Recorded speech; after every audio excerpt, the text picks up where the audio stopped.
ونصلي ونسلم على رسوله الكريم اما بعد۔ آج کے درس میں جو حدیث مبارکہ ہم پڑھیں گے یہ حدیث قدسی ہے، ایک لمبی حدیث ہے، مسلم شریف، ترمذی شریف اور دیگر کتب احادیث میں موجود ہے۔ سیدنا ابو ذر غفاری رضی اللہ تعالی عنہ سے مروی ہے کہ رسول اللہ صلی اللہ علیہ وسلم نے فرمایا، یقول اللہ عز وجل، اللہ تبارک و تعالی فرماتے ہیں، یا ابن آدم کلکم مذنب الا من عافیت، اے آدم کے بیٹے تم سب کے سب گناہ گار ہو، اللہ کہ جسے میں حفاظت میں رکھوں، اپنی امان میں رکھوں، جس کو میں بچا لوں۔ فاستغفرونی اغفر لکم، لہٰذا تم مجھ سے بخشش طلب کرو، میں تمہارے گناہ معاف کر دوں گا۔ وَكُلُّكُمْ فَقِيرٌ إِلَّا مَنْ أَغْنَيْتُ، تم سب کے سب محتاج ہو، ضرورت مند ہو، اللہ کہ جسے میں غنی کر دوں۔ فَاسْأَلُونِي أُعْطِكُمْ وَكُلُّكُمْ ضَالٌّ، لہٰذا تم مجھ سے ہی مانگا کرو، مجھ سے ہی سوال کرو، میں تمہیں عطا کروں گا۔ اور یہ بات بھی ہے کہ تم سب کے سب گمراہ تھے، الا من ہدیت، مگر وہ شخص جسے میں سیدھا راستہ دکھا دوں، ہدایت عطا کر دوں۔ فاسألونی الہدی اہدکم، تم مجھ سے ہدایت کا سوال کرو، میں تمہیں ہدایت عطا فرماؤں گا۔ یہ ذرا توجہ فرمائیے، کتنے معنی خیز اور سبق آموز جملے ہیں۔ اللہ تعالیٰ فرماتے ہیں کہ تم سب کے سب گناہ گار ہو سوائے اس شخص کے جسے میں بچا لوں۔ ہم لا حول ولا قوت الا باللہ پڑھتے ہیں، اس کا مطلب بھی یہی ہے کہ گناہ سے بچنے کی طاقت یہ صرف اللہ کی توفیق سے ہے، اور نیکی کرنا یہ بھی اللہ کی توفیق سے ہے۔ آدمی کسی بھی چیز کا مختار نہیں، نہ تو وہ نیکی کرنے پر قادر ہے اور نہ گناہ سے بچنے کی طاقت رکھتا ہے۔ یہ تو اللہ کا اس پر خاص انعام ہے کہ اپنے بندے کو گناہ سے محفوظ رکھتا ہے اور نیکی کی توفیق دیتا ہے۔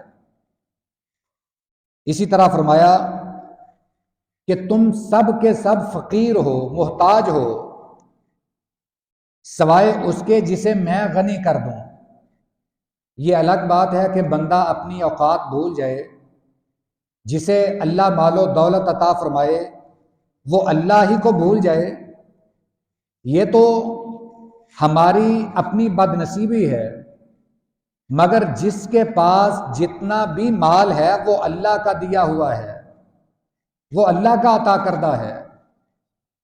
آدمی یہ مت اترائے کہ یہ میری محنت کی کمائی ہے، یہ میرے باپ دادا نے میرے لیے جائیداد بنائی ہے، یہ ہرگز نہ کوئی خیال کرے۔ جسے بھی ملا ہے اللہ کی رحمت سے ملا ہے، یہ اللہ کی عطا ہے۔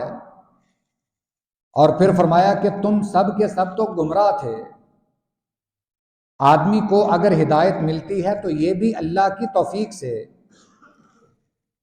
اور پھر فرمایا وَهُوَ يَعْلَمُ أَنِّي ذُو قُدْرَةٍ عَلَىٰ أَنْ أَغْفِرَ لَهُ غَفَرْتُ لَهُ وَلَا أُبَالِي، ہر شخص یہ جانتا ہے کہ اللہ ہی اس بات کی قدرت رکھتا ہے کہ اگر میں اپنے اللہ سے معافی مانگوں گا تو اللہ میرے گناہ معاف کر دے گا۔ اللہ اس بات پر قدرت رکھتا ہے، اور اللہ بھی فرماتے ہیں کہ میں اس کو معاف کر دوں تو مجھے کوئی پرواہ نہیں، مجھے کوئی پوچھنے والا نہیں۔ اور آگے یہ بڑی ایک قابل توجہ بات ہے، فرمایا وَلَوْ أَنَّ أَوَّلَكُمْ وَآخِرَكُمْ وَحَيَّكُمْ وَمَيِّتَكُمْ وَرَطْبُكُمْ وَيَابِسُكُمْ اجْتَمَعُوا عَلَىٰ قَلْبِ أَشْقَى رَجُلٍ وَاحِدٍ مِّنْكُمْ مَا نَقَصَ مِنْ سُلْطَانِي مِثْلَ جَنَاحِ بَعُوضَةٍ۔ فرمایا کہ تمہارے اگلے اور پچھلے، تمہارے زندہ اور مردہ، تمہارے خشکی پہ رہنے والے اور سمندروں میں رہنے والے یعنی جزیروں میں رہنے والے، یہ تمام کے تمام جمع ہو جائیں، یعنی حضرت آدم علیہ السلام سے لے کر اب تک، اور اب تک سے لے کر قیامت تک جتنے بھی انسان ہیں وہ مر چکے ہیں، وہ زندہ ہیں، سب کے سب جمع ہو جائیں اور وہ گناہ گار ہو جائیں، اللہ کی نافرمانی شروع کر دیں، اللہ کے نافرمان بن جائیں، اللہ تعالیٰ فرماتے ہیں کہ وہ میری شہنشاہیت میں اتنا سا بھی فرق نہیں ڈال سکتے جتنا کہ ایک مچھر کا پر ہے۔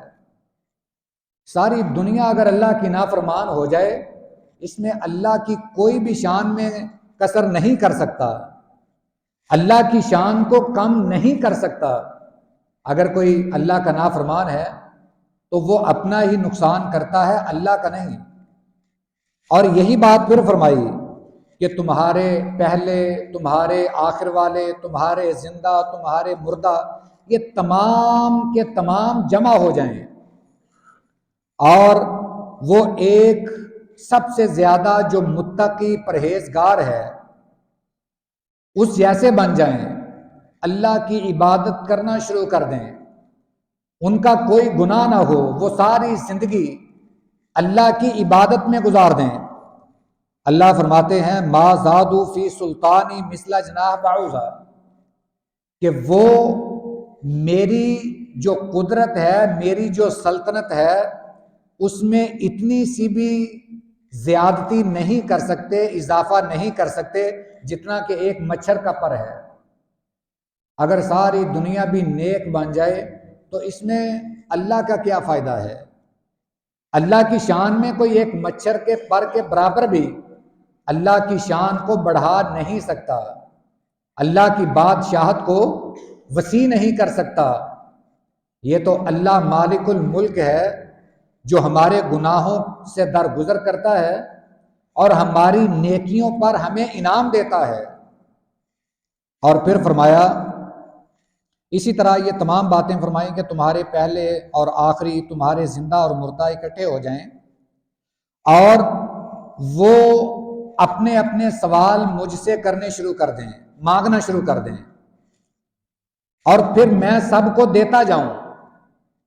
جو بھی جس کا سوال ہے، اے اللہ مجھے اس دنیا کے برابر مال و دولت عطا فرما دے، میں اس کو بھی دے دوں۔ جو دنیا کی بادشاہت مانگے میں اسے بھی دے دوں، دنیا کے خزانے مانگے میں اسے بھی دے دوں۔ فرمایا کہ ان سب کو عنایت کر کے میرے خزانوں میں اتنی سی بھی کمی واقع نہیں ہوتی کہ جیسے کوئی بندہ سمندر کے کنارے جا رہا ہو، سمندر میں وہ سوئی ڈبوئے اور باہر نکال لے، اور سوئی کے نکے کو جتنا پانی لگتا ہے میرے خزانوں میں تو اتنی بھی کمی واقع نہیں ہوتی، میں سب کو عطا کر دوں۔ تمہارے شروع سے لے کر آخر تک آنے والے سب لوگوں کو ان کی مرادیں پوری کر دوں، ان کو عطا کر دوں۔ میرے تو خزانے اتنے وسیع ہیں، سب کو دے کر بھی میرے خزانے میں ایک مچھر کے پر کے برابر بھی کمی واقع نہیں ہوتی۔ ایک روایت کے الفاظ ہیں کہ جیسے ایک سوئی کے نکے کو پانی سمندر کا لگتا ہے، میرے خزانوں میں تو اتنی کمی بھی واقع نہیں ہوتی۔ اور اس کے بعد اللہ تعالیٰ فرماتے ہیں کہ میں جواد ہوں، میں ماجد ہوں، واحد ہوں، اور فرمایا کہ میں جو کسی کام کا ارادہ کرتا ہوں وہ کام ہو جاتا ہے، میں کہتا ہوں کن وہ کام ہو جاتا ہے۔ یہ اللہ کی قدرت اس حدیث مبارکہ میں بیان ہوئی ہے۔ اللہ نے اپنی قدرت کی نشانیاں اس حدیث میں بیان فرمائی ہیں، تو ہمارے لیے یہ سبق ہے کہ ہم صرف اللہ کے در کے محتاج رہیں، اللہ سے مانگیں، اپنے گناہوں کی بخشش طلب کریں۔ اللہ اس کی ہمیں توفیق عطا فرمائے۔ وآخر دعوانا ان الحمد للہ رب العالمین۔